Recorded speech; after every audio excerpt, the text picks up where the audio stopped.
essentially we've called an extraordinary congress to deal with the timetable for election. So it's a one item. Basically, that's what we want to do. Make sure that everybody understands the processes. You see, I think that we all also know that there was an interest in going to Congress before the end of the year. But that same constitution that we did in 2013 essentially articulated that one of our obligations was to account for the Olympic year at that elective Congress.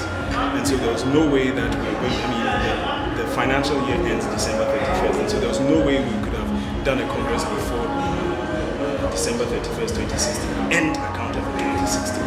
And so we really have to close the year. What we're going to reassure our colleagues is that we've already put into process a mechanism where the accounts are being done now, so that as soon as the December 31st date passes, hopefully there's very little to be done. Hopefully we can quickly get through that. Hopefully the auditors can come and look at it. And then the Constitution says that we have to do Congress before April, or the end of April. But we're hoping that maybe end of February, we'll decide that on Saturday. But hopefully the sooner the better.